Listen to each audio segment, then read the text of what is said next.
आश्रय, कोई खून के निशान दिख रहे क्या? नहीं सर, अब तक तो यहाँ कुछ नहीं मिला है।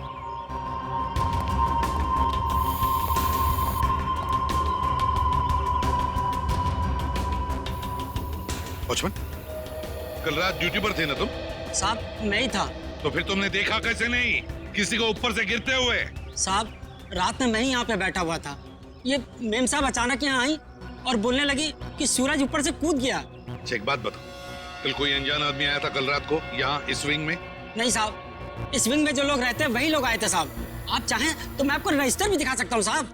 सर, हाँ? सर खून के कोई ट्रेसेस नहीं मिले वहाँ पे। ऐसे कैसे हो सकता है? आप लोगों को कुछ सबूत मिला है ना बैल्कनी में किसी की मौजूदगी का? मैं सच कह रही हूँ सर, मेरा यकीन कीजिए। कविता जी, हम आपका पूरा विश्वास कर रहे हैं, आप सच बोल रही हैं। मैं तो सच बोल रही हूँ, लेकिन मुझे लगता है कि ये लोग झूठ बोल रहे हैं। क्या मतलब? शायद ये लोग मुझे झूठा साबित करना चाहते हैं। लेकिन क्यों गलत साबित करना चाहते हैं ये लोग? ऐसा ही है सर, मेरे आने से पहले इन लोगों ने लाश को ठिकाने लगा दिया होगा, खून भी साफ कर दिया होगा।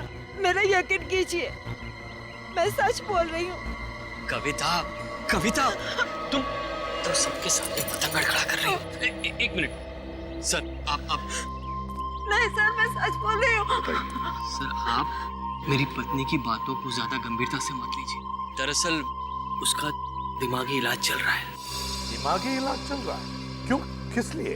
उसे हेलुसिनेशंस होते हैं सर। उसे ऐसे लगता है जैसे सब लोग उसके खिलाफ हैं। और जिस सूरज की वो बात कर रही है ना, उसकी तो 1 साल पहले मौत हो चुकी है।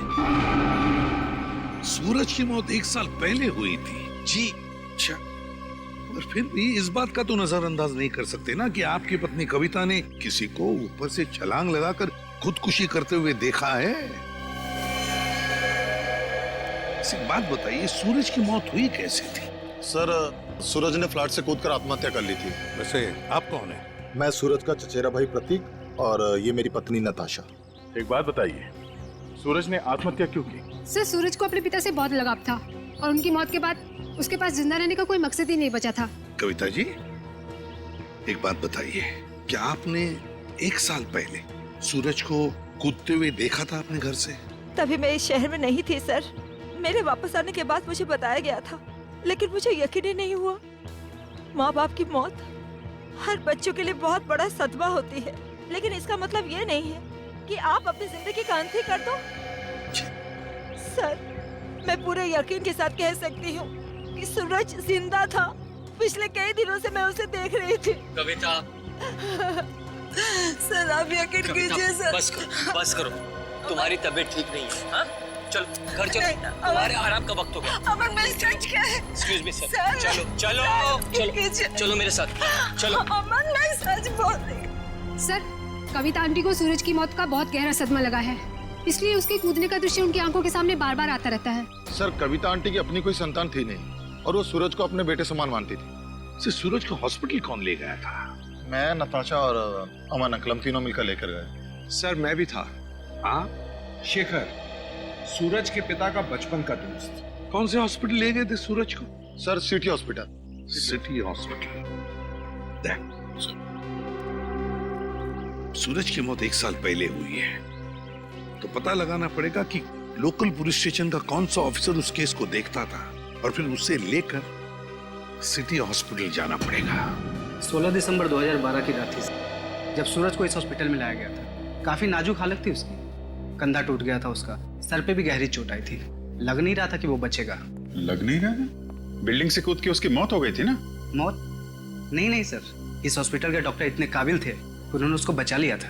क्या सूरज जिंदा है? नहीं सर, वो मर चुका है। अरे अभी तो तुम कह रहे थे कि डॉक्टरों ने उसे बचा लिया था। सर वो बच गया था और उसके जीने की पूरी तमन्ना खत्म हो चुकी थी। हॉस्पिटल से ऑपरेशन के 3 दिन बाद ही वो हॉस्पिटल से भाग गया और फिर ओडाला के ब्रिज से जाकर उसने आत्महत्या कर ली। ओडाला ब्रिज? मतलब सूरज की मौत बिल्डिंग से कूदने से नहीं, ओडाला ब्रिज से कूदने से हुई है। मगर सर, सूरज के घर वालों ने हमसे झूठ क्यों कहा? खैर, उसका तो पता हम लोग लगा ही लेंगे। पहले जरा उस डॉक्टर से मिलते हैं जिसने सूरज की जान बचाई थी। सूरज का ऑपरेशन डॉक्टर रेणुका ने ही किया था। डॉक्टर रेणुका? जरा बुलाइए उन्हें। पर अब डॉक्टर रेणुका इस हॉस्पिटल में काम नहीं करती हैं। काम नहीं करती? क्या मतलब? सर जिस दिन सूरज हॉस्पिटल से भाग गया था उस दिन डॉक्टर रेणुका भी हॉस्पिटल में आखिरी बार ही दिखी थी। सर हो सकता है डॉक्टर रेणुका ने ही मदद की हो सूरज की हॉस्पिटल से भागने में, क्योंकि इतनी गहरी चोट लगने के बाद कोई आदमी अकेले तो भाग नहीं सकता। ठीक कह रहे हो। जब सूरज का ऑपरेशन हो रहा था तो आप भी थी ना ऑपरेशन थिएटर में? हाँ सर, सूरज का बच पाना तो लगभग असंभव था, मगर डॉक्टर रेणुका ने तो कमाल कर दिखाया। उन्होंने सूरज की जान बचा ली। हॉस्पिटल में सब लोगों ने उनकी तारीफ भी की थी। जब सूरज इतना घायल था तो वो हॉस्पिटल से भागा कैसे? आपके हॉस्पिटल की सिक्योरिटी ठीक नहीं लगता है? पता नहीं सर कैसे भाग गया। डॉक्टर रेणुका ने तो उन्हें नींद का इंजेक्शन भी दिया था। लगभग 3 घंटे तक तो उन्हें होश ही नहीं आना चाहिए था। ठीक है, आप जरा हमें रेणुका जी के सारे डिटेल्स दीजिए, सारे रिकॉर्ड्स। ओके ओके सर, मैं अभी लेकर आती हूँ। रेडी? पता करो उस रात सिक्योरिटी में कौन था, लेके आओ। सचिन आप इनके साथ होडाला ब्रिज जाओ, देखो कहाँ से छलांग मारी थी उस सूरज ने। आइए। आदे? नहीं, अभी तो मैं हॉस्पिटल में ही हूँ। हाँ, कुछ हैरत अंगेज चीजें पता चली है, मिलके बताता हूँ मैं। Okay okay bye. सर उस रात ये वॉचमैन ड्यूटी पे था। एक घायल आदमी हॉस्पिटल से भाग गया है? ड्यूटी पे सोते हो क्या? साहब मैंने उसे रोकने की पूरी कोशिश की थी, लेकिन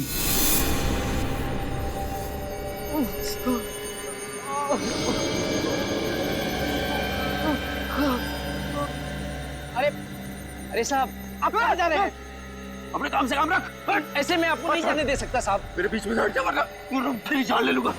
और साहब ये कहाँ से उठाया आपने? नहीं मैं आपको नहीं जाने दे सकता। ये देखिए साहब, उस चोट का निशान आज तक है। सूरज ने होडाला ब्रिज से कूद के आत्महत्या की और ये बात उसके घर वालों ने हमसे छुपाई है। कोई तो ऐसा राज है जिस पर वो लोग पर्दा डालने की कोशिश कर रहे हैं। क्या सूरज की मौत बिल्डिंग से कूदने से नहीं बल्कि होडाला ब्रिज से छलांग लगाने से हुई थी? और इतनी बड़ी बात तुम लोगों ने मुझसे क्यों छुपाई? सिर्फ आप ही से नहीं कविता जी, इतनी बड़ी बात सीआईडी से भी छुपाई गई है। कानून से कोई बात तब छुपाई जाती है जब जुर्म के ऊपर पर्दा डालने की कोशिश की जा रही हो।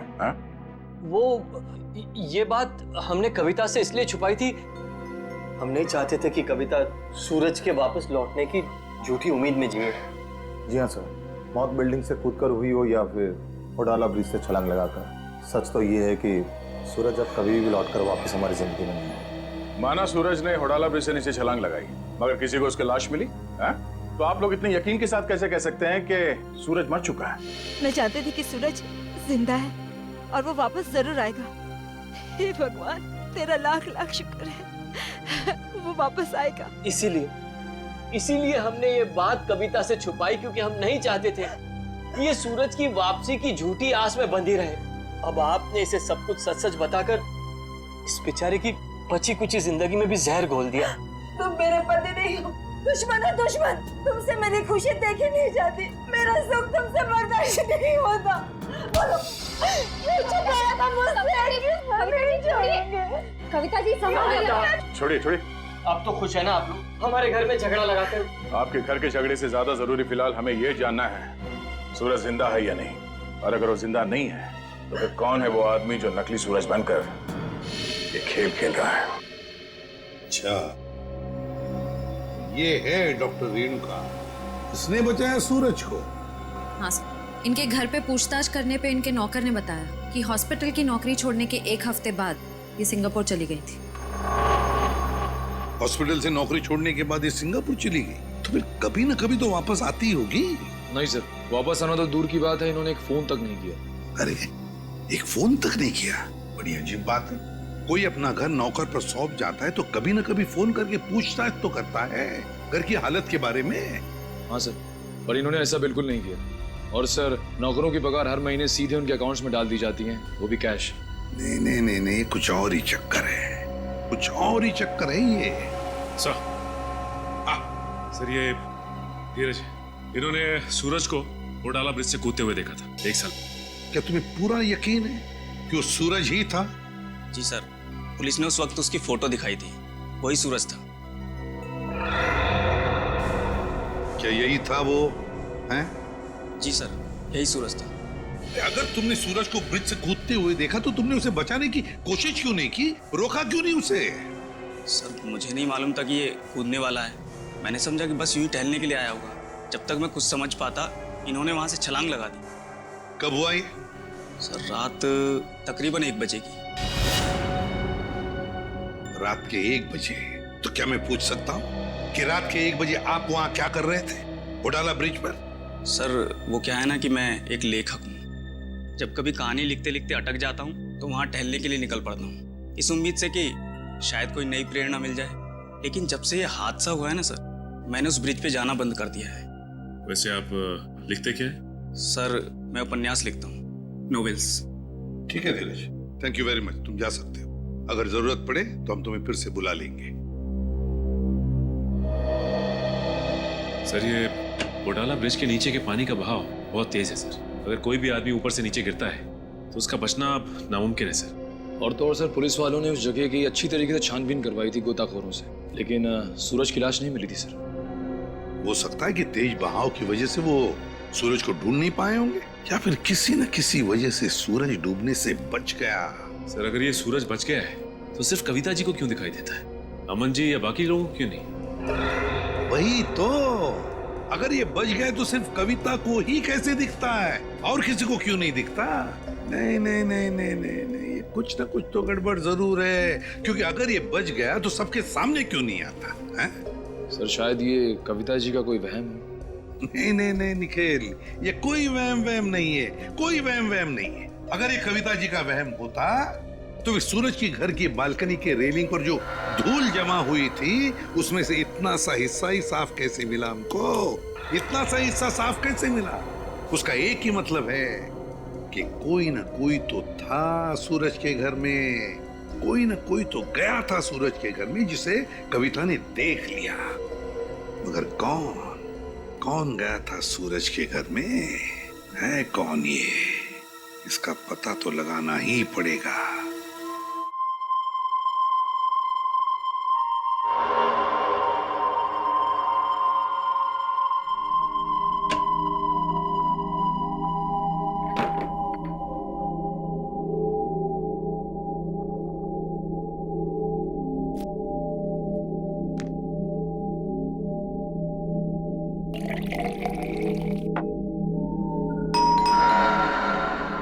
इस वक्त कौन हो सकता है?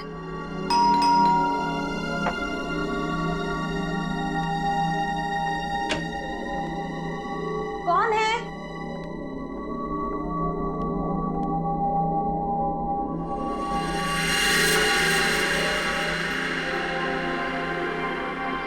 सूरज, सूरज, आज सबके मुंह पे ताला लग जाए।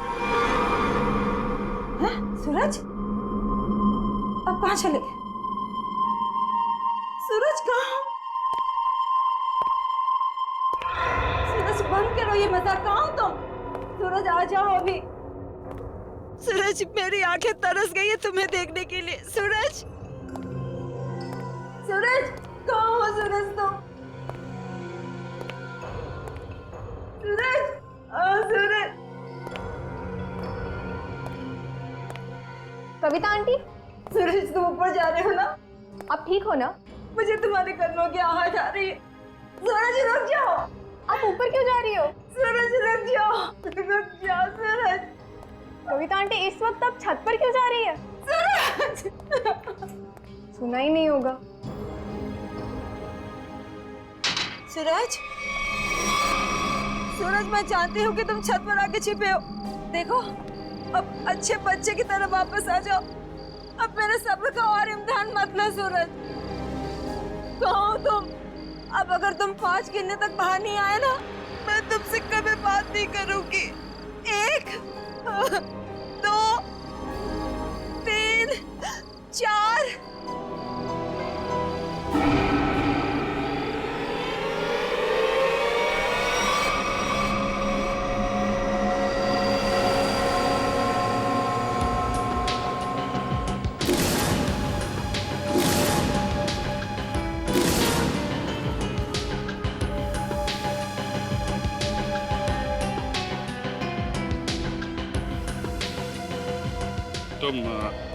इस विंग के वॉचमैन हो ना? जी साहब। कैसे हुआ ये सब? साहब कल रात तकरीबन 2 बजे मुझे किसी की चीख सुनाई दी। देखा तो कविता मैम साहब लहूलुहान जमीन पर पड़ी हुई थी। सर मैं सोच भी नहीं सकता था कि सूरज के गम में कविता आत्महत्या। पता नहीं आजकल के लोग इतना कमजोर क्यों हो गए। दुख बर्दाश्त करने की किसी में भी शक्ति नहीं रही। सर सही है, देखिए।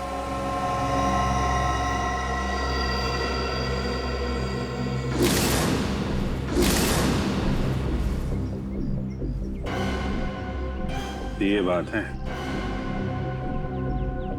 शेखर जी, कविता ने आत्महत्या नहीं की है। क्या बोल रहे हैं आप? इनके हाथों में बहुत सारी खरोंचे हैं, चूड़ियां टूटी हुई हैं। ऐसा लगता है कि उसकी किसी से हाथापाई हुई है। शायद खूनी ने छत पे से धक्का दिया इनको। अच्छा ये बताइए कि आप में से किसी ने भी कविता जी को छत पे जाते देखा क्या?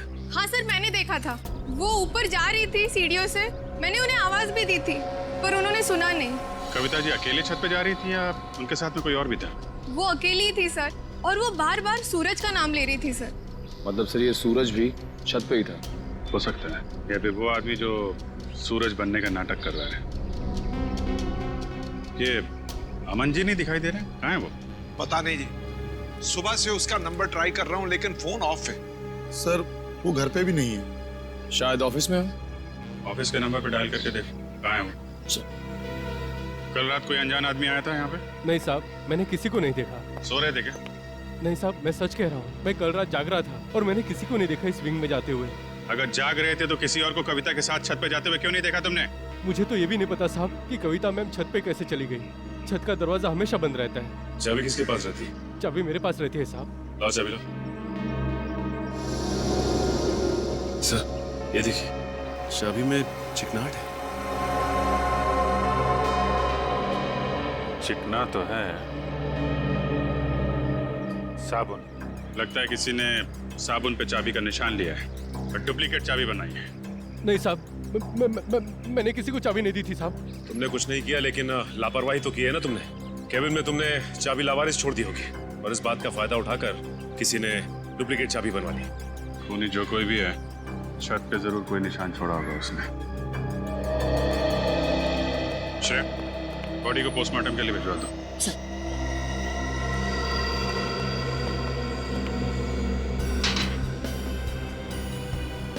यहाँ से गिरी है।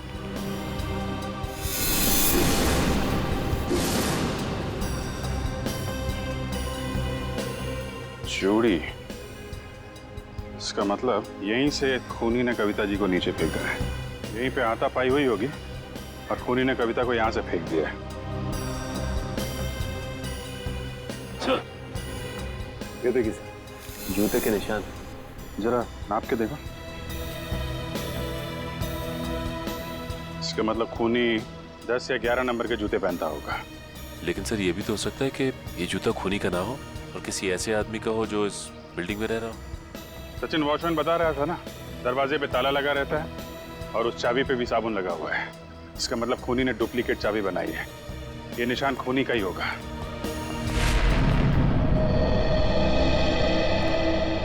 क्या पता चला ऑफिसर? सर उनके ऑफिस ने बताया कि अमन जी कल दिल्ली जाने वाले थे कॉन्फ्रेंस के लिए, लेकिन वो दिल्ली पहुंचे ही नहीं। दिल्ली पहुंचे ही नहीं? हाँ सर, उनकी फ्लाइट की टिकट भी बुक थी लेकिन वो मुंबई एयरपोर्ट तक ही नहीं पहुंचे। सर कहीं ऐसा तो नहीं कि अमन जी ने ही कविता जी को? कैसी बात कर रही हैं आप? अमन कविता से बहुत प्यार करता था और वो कविता के लिए अपनी जान तक दे सकता था। ऐसी बात है तो फिर अमन गायब क्यों हो गया? बीवी की मौत हो गई और पति लापता? सर मुझे शुरू से ही अमन के हाव-भाव कुछ ठीक नहीं लग रहे थे। क्या मतलब? सर, अमन जी शुरू से ही हमारे परिवार के वकील रह चुके हैं। सूरज के माता पिता की मौत के बाद उन्होंने कभी किसी को बताया ही नहीं कि जायदाद का बंटवारा कैसे होगा। सर मुझे लगता है अमन के दिल में खोट है, वो खुद ही सारी जायदाद हड़पना चाहता है। और हो सकता है कविता आंटी को सूरज बन के डराने के खेल में उन्हीं का हाथ हो। खैर अमन इसमें शामिल है कि नहीं ये तो हम लोग पता लगा ही लेंगे, लेकिन ये बात तय है कि ये सारा खेल जायदाद की वजह से ही रचा जा रहा है। सूरज अगर बिल्डिंग में आया था तो आसपास जरूर किसी ने देखा होगा। हाँ सर, सामने पान की दुकान है सर। अरे भाई सुनो। आइए साहब, 4 पान लगा देता हूँ। मैडम के लिए मीठा पान, चेरी वाला। अरे नहीं, पान बाद में खाएंगे, थोड़ी बात कर लेते हैं पहले। हाँ जी, कहिए। अच्छा ये बताइए कि आपकी दुकान कितने बजे तक खुली रहती है? सुबह 9 से रात के 11 बजे तक। क्या आपने इस आदमी को कल इस इलाके में देखा था? अरे आप लोग तो ऐसे बातें कर रहे हैं जैसे आप लोग सीआईडी वाले हैं। ठीक पहचाना आपने? अरे आप तो सचमुच में सीआईडी वाले हैं। देखा था इसको? जी साहब, कल रात को इस आदमी को देखा था। ठीक से याद है तुम्हें? कोई धोखा तो नहीं हो रहा? जी साहब, मेरी नजर 6x6 की है, कभी धोखा नहीं खाती। मतलब सर सूरज जिंदा है? इसका मतलब वो जो जूतों के निशान हमें बिल्डिंग के छत पे मिले थे वो सूरज के थे और उससे नहीं कविता को मारा है। मतलब सर ये जुर्म अमन और सूरज दोनों मिलके कर रहे हैं। ये भी तो हो सकता है कि कविता जी का खून सूरज ने किया और अमन को जबरदस्ती ले गया अपने साथ। लेकिन सर कविता जी तो सूरज के लिए उनकी माँ की तरह थी, फिर उन्होंने कविता जी को छत से क्यों गिराया? साहब, क्या इस आदमी ने किसी को छत से धक्का दे दिया? शायद किसी का खून किया है इसने। और कुछ जानते हो इस आदमी के बारे में? जी साहब, इसने अपनी कार गलत जगह पार्क की थी। टोइंग वाला आया और कार उठा के लेके चला गया। कहाँ पे पार्क की थी गाड़ी? वहाँ साहब, वहाँ खड़ी थी। XYZ 040925। पता लगा किसके नाम पे रजिस्टर्ड है ये कार? अच्छा वो सर इस सूरज का ठिकाना मिल गया, वरना ये आदमी तो अपनी टो हुई गाड़ी लेने भी नहीं आया। और आता भी कैसे? चोरी की गाड़ी जो थी एक एक कदम फूक फूक के रख रहा है ये सूरज। हाँ सर, और छुपने के लिए भी उसने एक ऐसा ठिकाना चुना जो एक एनआरआई का है। हाँ, एक एनआरआई का, एक ऐसा आदमी जो महीनों तक अपनी घर की हालत देखने के लिए आता तक नहीं। यहाँ पे ताला लगा हुआ है। बोल दो। सो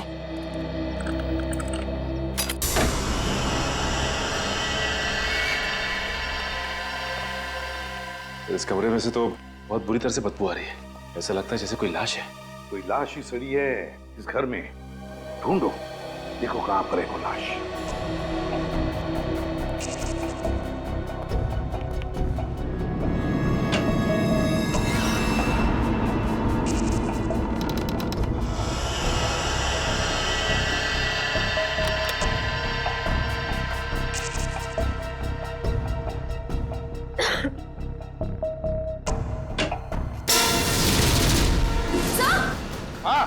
सर जल्दी आइए।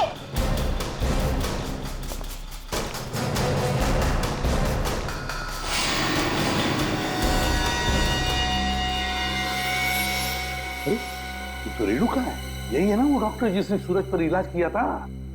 हाँ सर, ये रेणुका ही है। लेकिन सर इसके नौकर ने तो बताया था कि रेणुका सिंगापुर गई। जरूर रेणुका ने झूठ कहा था अपने नौकर को कि वो सिंगापुर जा रही है। सर ये देखिए, गले पे निशान। ऐसा लगता है किसी तार से गला घोंट के मारा गया है। बिल्कुल पतला सा था, और जिस तरह से बदबू आ रही है, जिस तरह से ये लाश सड़ी है, लगता है 2-3 दिन तो हुए हैं इस खून को। सर ये देखिए, उसके हाथ पे भी निशान है।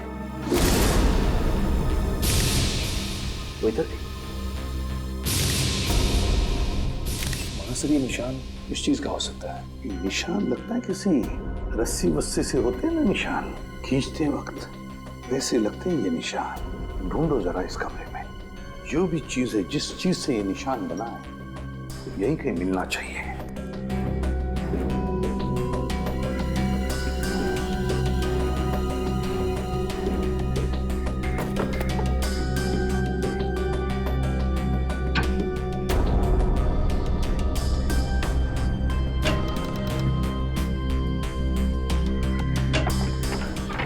माय गॉड, सचिन ये देखो क्या है यहाँ पर कबर्ड में।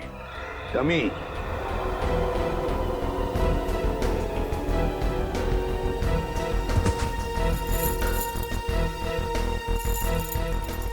कैरबिनेर और रस्सी भी। सचिन, लगता है रेणुका के हाथ पर जो निशान है ना, शायद इस रस्सी की वजह से ही है, खींचते हुए। ये देखो ऐसे।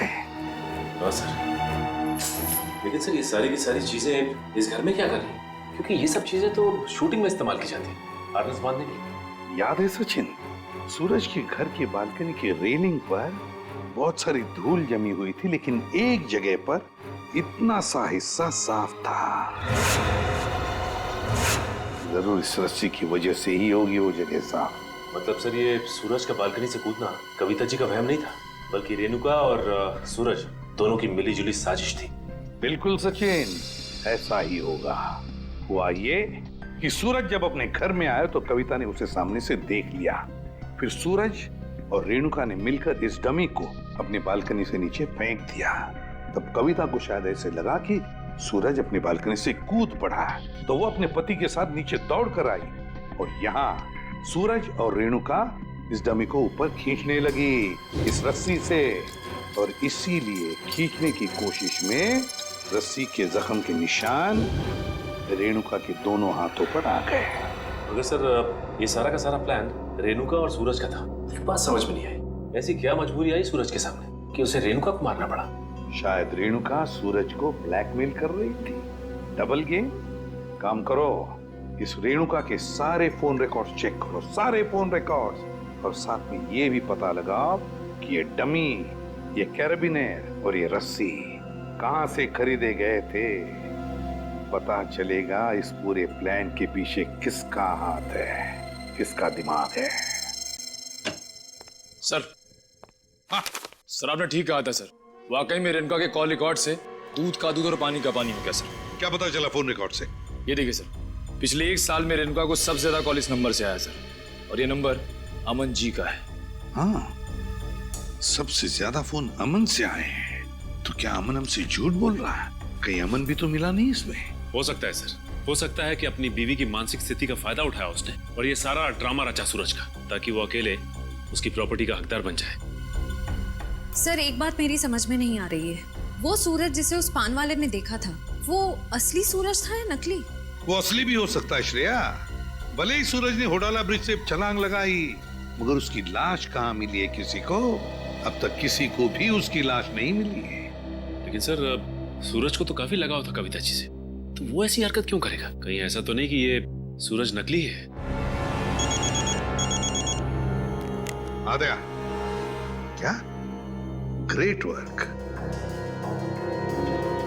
सचिन। पता चल गया उस दुकान का जहां से वो डमी खरीदा गया था। अब पता चलेगा कि असली सूरज कौन था और नकली सूरज कौन। सर, हीरोइन की वीक्स तो मैं आपको 20 तरह की भिजवा सकता हूँ सर। आप सुनिए तो सर, पर आपकी एक्ट्रेस इतनी सनकी है, उसे एक भी वीक पसंद नहीं आता सर। हाँ ठीक है, भिजवा तो दूंगा, पर हाँ, हर वीक का 1500 रुपया लगेगा डिपॉजिट के तौर पर। मंजूर है? Okay sir.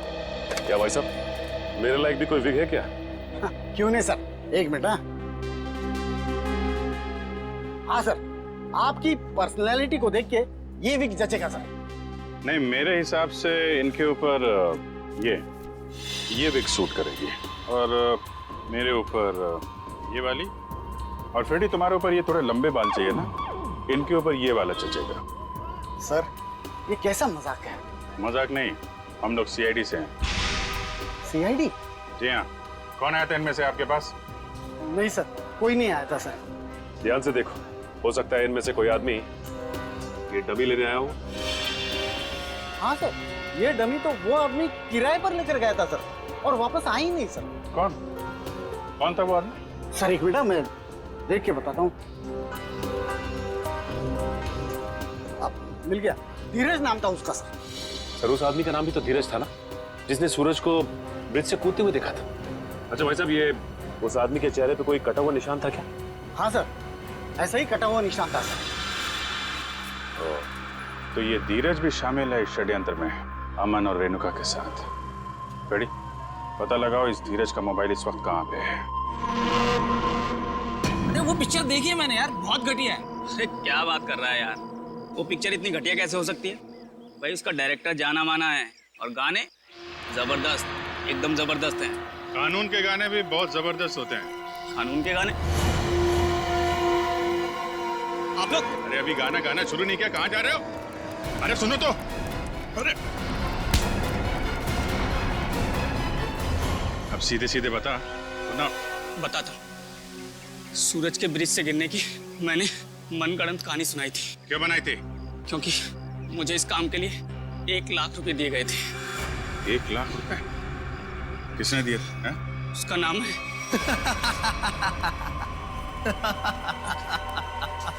क्यों किया तुमने कविता के साथ ये सब? और और मुझे यहाँ इस तरह बांध कर तुम्हें क्या मिलेगा? सुकून, ढेर सारा सुकून। ठीक उसी तरह जिस तरह मौत की दुनिया से निकलकर जिंदा लोगों की दुनिया में आकर मिलता है, वो सुकून। बकवास बंद करो। ना तुम कभी मरे थे और ना ही तुम सूरज हो। बहरूपिये हो तुम, बहरूपिये। अरे बाप रे, तुम्हें तो सब पता है। क्या है ना कि इतनी बातें जानना तुम्हारी सेहत के लिए ठीक नहीं है। तो मैं सोच रहा हूं कि तुम्हारी सारी तकलीफें मैं दूर कर ही देता हूं। ये क्या कर रहे हो तुम? रुक जाओ जतिन। इसकी टिकट काटने से पहले इसे देख लेने दो कि ये सारा खेल किसका रचा हुआ है। तुम? हाँ, मैं कभी सोच भी नहीं सकता था कि इस सब के पीछे तुम हो। तुम्हारे सोचने की शक्ति वैसे भी कभी कुछ खास रही नहीं, और अब अपने जीवन के आखिरी पलों में अपने दिमाग पर जोर डालना बंद करो। हम ही सब कुछ आपको बता देते हैं। क्यों जतिन? क्या है ना कि तुम्हारे मरने के बाद मैं कोर्ट जाऊंगा, सूरज बनकर सरकारी कागजों पर दस्तखत करूंगा। फिर क्या है, सारी जायदाद हमारी। क्यों बॉस? अरे तुम लोगों को प्रॉपर्टी चाहिए थी तो मुझसे पहले ही कह देते। कविता की जान लेने की क्या जरूरत थी? बहुत अफसोस है कविता की मौत का। जतिन, चलो अब देर मत करो, इसे भी भेज दो कविता के पास, भेज दो। Yes boss.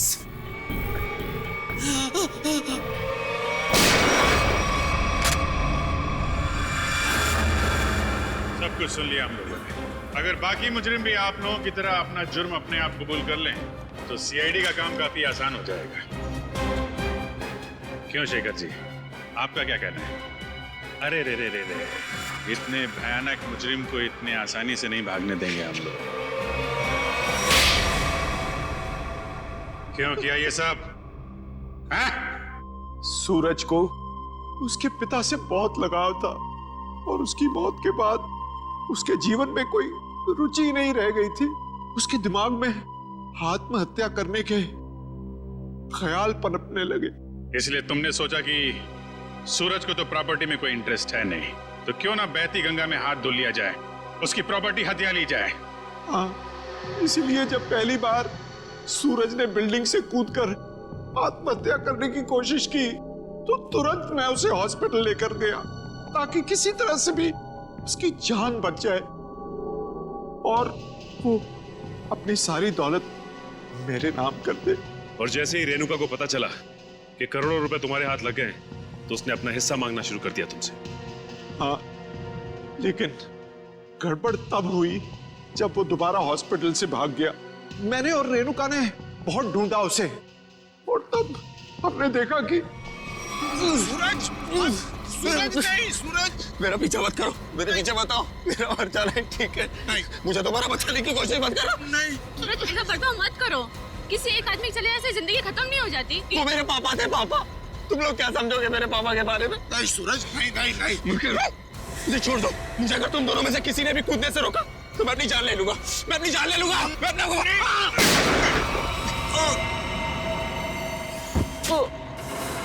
क्या सूरज को तुमने मार डाला? जानबूझकर नहीं मारा, गलती से गोली चल गई थी, और फिर उसकी लाश को हमने नीमवाड़ी के जंगल में दफना दी। और फिर धीरज को तुमने अपना झूठा गवाह बना लिया ताकि कानून को गुमराह कर सको। हाँ, और जब हमें जतिन मिला जो सूरज का हम शक्ल था, तो मुझे ऐसा लगा कि शायद कुदरत यही चाहती है कि मैं करोड़ों का मालिक बनूं, वरना ऐसा संयोग क्यों होता? कुछ संयोग इसलिए होते हैं कि ताकि अपराधियों को उनके किए हुए की सजा मिल सके। तुम दोनों फांसी की तैयारी करो, फांसी होगी तुमको, फांसी।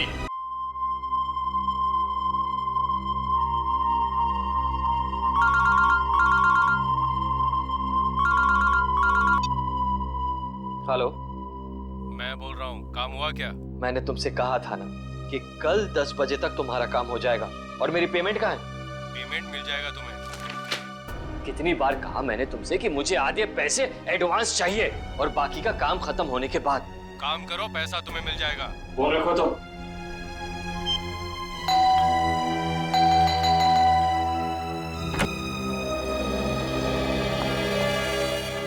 क्या बात है?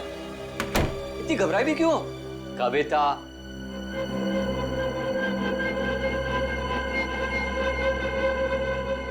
कविता, मैंने उसे वहाँ देखा था, नीचे नीचे खड़ा था वो।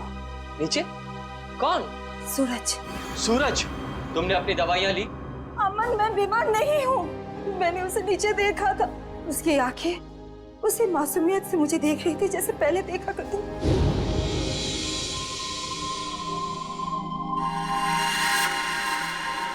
सूरज, सूरज तुम वापस आ गए? मैं जानती थी कि तुम आओगे। ये खून? सूरज, सूरज, सूरज! मैंने आवाज भी दी उसे। मेरे इन हाथों से उसे छूना चाहती थी, उसे आशीर्वाद देना चाहती थी, लेकिन जब तक मैं उसके पास पहुंची, वो गायब हो गया।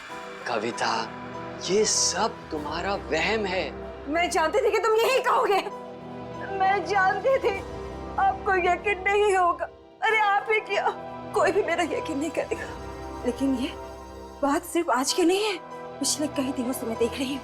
वहाँ देखिए, देखिए उस घर में। कविता, बस बस! अरे पिछले 1 साल से उस फ्लैट में कोई नहीं रहता है। ठीक है, आपको यकीन नहीं हो रहा है ना, तो आप 5 मिनट रुकिए। वो वहीं आएगा, उसी घर में जरूर आएगा, आपको जरूर दिखेगा वो। ओके, 5 मिनट ना? ठीक है, रुकते हैं 5 मिनट। देखो सूरज कहाँ हो तुम?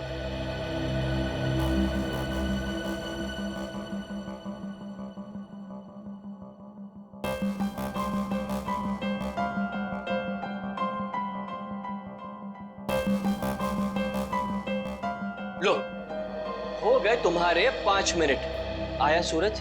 आया? नहीं ना? प्लीज 5 मिनट और रुकिए, वो जरूर आएगा। बस कविता, बस!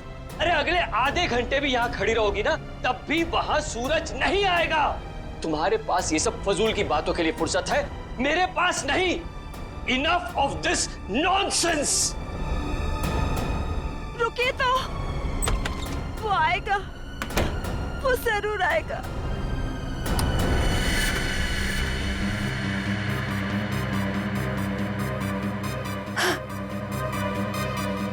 अमन, अमन जल्दी आइए! सूरज, वो देखिए सूरज!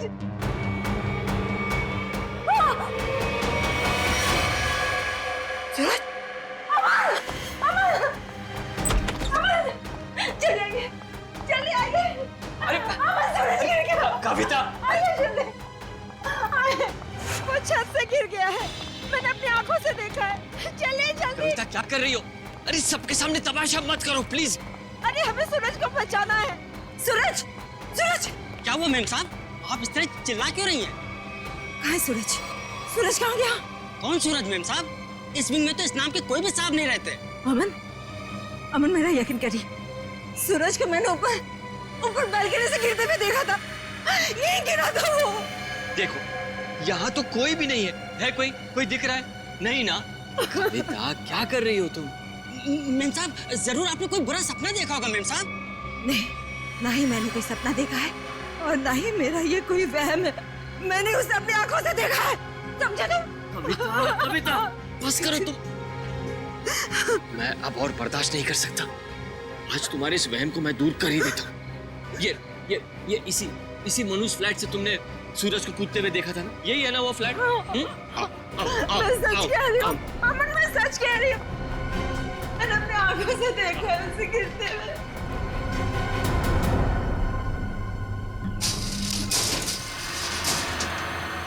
ये लो, अपनी आंखों से देख लो, यहाँ ताला लगा हुआ है। कविता, मैंने तुमसे कहा ना कि ये फ्लैट 1 साल से बंद पड़ा हुआ है। नहीं साहब बिल्कुल ठीक कह रहे हैं। ये घर पिछले 1 साल से बंद ही पड़ा हुआ है। नहीं, ये तुम सबकी चाल है। मेरे साथ ऐसा घिनौना मजाक करके तुम लोग मुझे गलत साबित करना चाहते हो। कविता, मैं तुम्हारा पति हूँ, इतना प्यार करता हूँ मैं तुमसे। क्या मैं तुम्हारे साथ ऐसा करूँगा? हाँ? इसका पता तो अब सीआईडी लगाएगी। तुम भी ना कविता, हद करती हो बस। हमारी किसी की बात तुम्हारे समझ में नहीं आती। अब सीआईडी को बुलाने की क्या जरूरत थी? कविता जी आप हैं? जी मैं हूँ। आप ही ने हमें फोन करके बुलाया? हाँ, मैंने किया था आप लोगों को फोन। तो बताइए क्या हुआ यहाँ पर? मैं आपको बताता हूँ सर। कविता आप कौन है? मैं अमन, कविता का पति और सूरज का फैमिली लॉ। सूरज? वही जिसने छलांग लगाकर खुदकुशी की? हाँ वही। कविता जी मैं कह रहा हूँ आपसे, ये फ्लैट पिछले 1 साल से खुला नहीं है। हम आप सीआईडी का वक्त बर्बाद करेंगे। वैसे आप कौन है? मैं इस सोसाइटी का सेक्रेटरी। सोसाइटी के सेक्रेटरी है? तो फिर सेक्रेटरी साहब, अगर कविता जी ने किसी को छलांग लगाकर खुदकुशी करते हुए देखा है तो उसकी तहकीकात करना हमारा फर्ज है, समझे आप? आप हमारा वक्त बर्बाद करने की चिंता मत कीजिए। फ्लैट कहाँ है बताइए? जी ये चाबी है आपके पास? जी। तो खोलिए। कविता जी आप देख सकते हैं यहाँ सारा सामान ढका हुआ है, कोई यहाँ कैसे आएगा? यहाँ की साफ सफाई तक नहीं हुई है। सेक्रेटरी साहब, आप थोड़ी देर के लिए अपना मुंह बंद रखेंगे और सीआईडी को अपना काम करने दीजिए, ठीक है? जैसा आप ठीक समझे। हाँ तो कविता जी बताइए, कल रात को आपने सूरज को कहाँ पर देखा? जी वहाँ उस बालकनी में। बालकनी?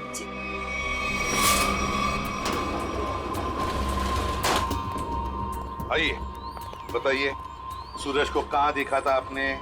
यहाँ खड़ा था। यहाँ पर? हाँ जी। और सर ये सब कल की बात नहीं, पिछले कई दिनों से मैं उसे यहीं देख रही हूँ। पर कविता जी ये हो कैसे सकता है? ये फ्लैट को बाहर से ताला लगा हुआ था और ये फ्लैट 6ठे माले पर है। भले ये फ्लैट 6ठे माले पर हो या 7वें माले पर, लेकिन यहाँ पर कोई तो आया था जरूर। कल रात को यहाँ पर कोई था, समझे? पर ये आप इतनी यकीन के साथ कैसे कह सकते हैं? ये मैं नहीं कह रहा हूँ, इस रेलिंग पर जो धूल जमी हुई है ना, ये हमें बता रही है। पर ये हो कैसे सकता है? कोई तो आया था यहाँ पे बालकनी में। ये बालकनी की रेलिंग पे ये मिट्टी देख रहे हो? यहाँ पे मिट्टी साफ है। ऐसा लगता है कोई यहाँ पे था जिसने इस रेलिंग के साथ छेड़छाड़ की। अब आप लोगों को मेरी बात पर यकीन हुआ ना सर? देखा अमन, मैं सच कह रही थी। एक मिनट। अगर किसी ने यहाँ से खुदकुशी की होती तो उसकी लाश कहाँ है? और इतने ऊपर से कूदने के बाद जमीन पर गिरते ही उसका सर फटा होगा, खून निकला होगा। जमीन पर ना उसकी लाश मिली, ना जमीन से खून के निशान। और तो और वॉचमैन तो कुछ देखता। अब हम देख लेंगे और पता भी लगा लेंगे। नीचे चलते हैं।